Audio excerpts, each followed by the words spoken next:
Welcome to Cinema Corner. My name is Alex. I'm here with my co-host Josh.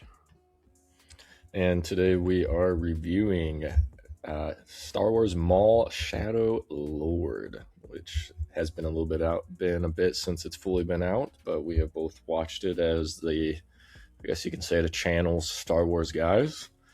So this will be our review on this. Alex, since I've been the last one to watch it, because I kind of did a binge on it, I'll kind of give you my quick overview when it comes to the show. Listen, I'll say this. This is definitely a certain person's type of show, Dave Filoni's vibe. He's obsessed with his Clone Wars era, and now that he is in charge of Star Wars, I'm going to start a little negative-minded with this review. This is what you should expect going forward for any projects. Now, if you like that, you'll be happy. If you don't like that, there won't be any change. And what I mean by no change is this is a guy, with everyone that's loved Andor, openly was against Andor entirely. Andor would not have happened if he was in charge. So, with that being said, I do take that feedback into how I feel about this show, because its success, I think, will maybe impact his decision making even more to kind of continue doing what he wants to do. And the show has had great reviews. But for me personally, I kind of felt like it was the same kind of copy and paste formula that we saw with the entire history of the Clone Wars show. That's coming from someone that's really loved that show, but it did its time. And going into this, I'm kind of over this era already. So I know I'm going into this show, I went into it with a lot of stuff that is negative minded for sure, because I want something new, and you're not going to get anything new with this show because we already have the cast in the show. You already know their fates. With the Inquisitors, you know their fates. With Maul, you already know how his story ends entirely. Obviously, it skips a lot of the midsection, aka what we saw with him at the end of Han Solo, RIP, because we'll never get that connection. But that's what I was kind of maybe hoping that we'd maybe get a bit more of that connection with this show, and maybe we will. But I am worried about them continuing this because the budget probably had to be insane. The animation was gorgeous, and I will give that props. No matter how I felt about the show, I was always entertained solely because it almost gave you that Pixar feeling when you watch a Pixar movie. Even if you're not liking it, even a bad Pixar movie, you still can sit and watch the entire thing and come out saying, that was chill, because it's just gorgeous to watch. And so I will say, I do love the fact that it felt like there was some love with each episode. Visually, they did not cut a single corner at all with anybody in the show. But yeah, I mean, I don't know. I'll just say that overall, with my vibes of the show, it was a bit rough for me. Really? And I won't go anymore on because I'll let you talk, because you're definitely probably more positive. Yeah. I'll say more pieces to it, but that's my vibes right now to let you know it was a bit negative overall.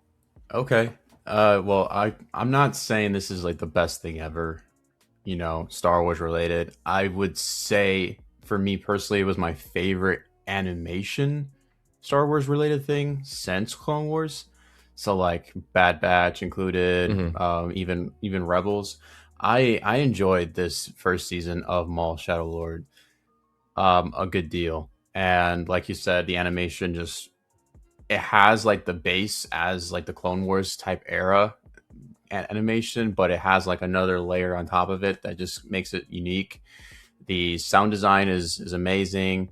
Some of the background shots of Janix. I mean, some of those shots look photoreal. It looks really good. I liked all the new characters that were introduced with Devin. You have her Jedi Master Daki. I liked the cop that's played by the guy. Pretty cool. Yeah. So I enjoyed pretty much all of it. I guess to to just kind of add to your point where we're saying there's not much of a difference if you're going into this. Yes, you're right. And to that I would say just hey, I'm kind of tired of these like 20-minute episodes that just feel like they're so short. It feels like in each self-contained story. I'm good with like a more traditional show that has like that 40 to 50-minute mark, even if you do this animated and just really flesh out this story much more than it is right now, because it definitely does feel like very Clone Wars, where it's like, oh, it starts, it ends, starts, it ends. So in that aspect I would agree with you. So that's why, while I think I am more positive than you, I'm not like over the moon with this either. Like this is not nowhere near Andor season 2. But I did enjoy this quite a bit just as its own thing. Um, but yeah, I'm a sucker for the Inquisitors. It's just, I mean, they were awesome in this. They made Malik actually like cool, whereas his appearance in in Ahsoka, don't even fucking say it. he Yeah, you could fucking tell Dave was salty, and I'll give Dave props for that. Yes, that's maybe the only story that is left in this era that has never been properly explored. And even in the sequel era with the Knights of Ren, they just don't know how to handle anyone that is not a Sith, okay, with lightsabers in the era of Star Wars. That has been totally true. And the Inquisitors, we've been seeing them make a lot of rampant appearance in video games and in shows. And yeah, they definitely were, like you said, a good strength. the Crow Maul was, they were dope. They were fun. It actually felt how they should feel. Is powerful. They're not just weak bitches just because Darth Vader doesn't fuck with them and kills them in half the time in the comics. No, they are still strong. It's just they always ran into young Vader. Okay, so yeah. Or like a Maul in this case, where it does. Point. Yeah, I mean, and it felt like they actually did something. Like granted, maybe one Inquisitor versus Maul, fine, they're pretty equal, or Maul still has the upper hand, cool. But when you introduce the Crow in this, and now it's a 2v1, Maul's clearly out of his element. He's still holding his own, but he's clearly not. You're making these Inquisitors a presence. Then there's the Vader part, and I'm a fucking sucker for Vader. As soon as he showed up, and he kills pretty much everyone. He killed Maul's right hand Mandalorian. I forgot her name already. I'm blanking on her name, but she was there with him. Rook Cass. Yeah, she gets got in like a fucking horror movie style. She gets dragged away. You hear like something just crunch, like, oh, what the fuck is going on? And then you hear like the breathing. Listen, up until that point, I was like, okay, this is a cool ass show. And then that point, that definitely skewed the rating in the moment. I've had some time to reflect on the show. So had we done this immediately after, I would guarantee you 1000% that the rating would have been way higher than what it is now. But they made Vader. They used him perfectly. He didn't even have a single line of dialogue. He was a fucking presence, and that was it. And I like that they only reserved it for the last little 2 seconds of the penultimate and then the final episode. That's it. I love that. I also love the dynamic between Devin and Maul, and how he's like throughout the season pushing her to. He's basically teaching her the ways of the dark side without directly saying it. So he's testing her this entire season until she finally breaks, and then you see that happen. Darth Talon. That's it. So like there's good parts about it. And yes, to Filoni's fault, he is a sucker for this era, but still I enjoyed overall this season. Is it the best thing ever? No, but was it utter dog shit? I would say not either. So kind of somewhere in that. To add on to it, I will say that is a big debate on if Devin will actually be Darth Talon, if that really is her. Obviously, the looks are there, but we'll see how it goes. And I think that's my biggest part of why I'm not allowing myself to be too positive with the show is because we've been burned before with Disney Star Wars, and Dave is going to need to prove it to me that he can tell a bold, good story with season 2. This was obviously a setup season, it's first season, and also kind of a first solo project for him in a bit. All right, let's see what you're going to do with this, But otherwise, besides literally what we mentioned of Darth Vader's scene, that was the only thing that was different amongst his traditional storytelling.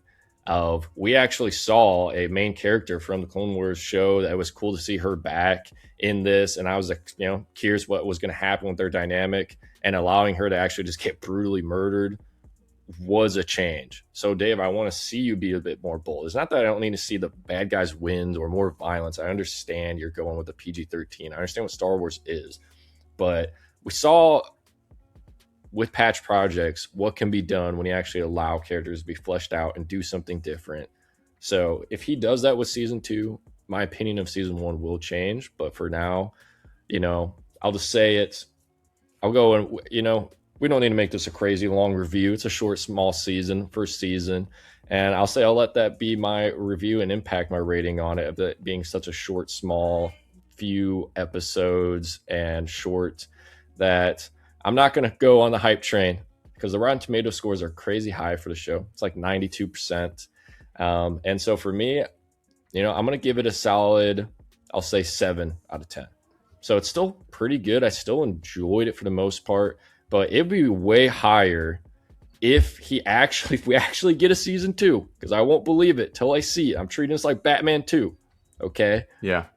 Will we get it?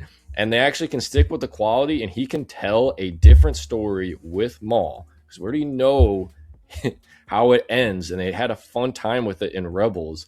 And if he can do something with it and it not just be another copy paste of Clone Wars, then I will definitely raise my opinion of the season 1 down the road. But for now, I got to cut it off there.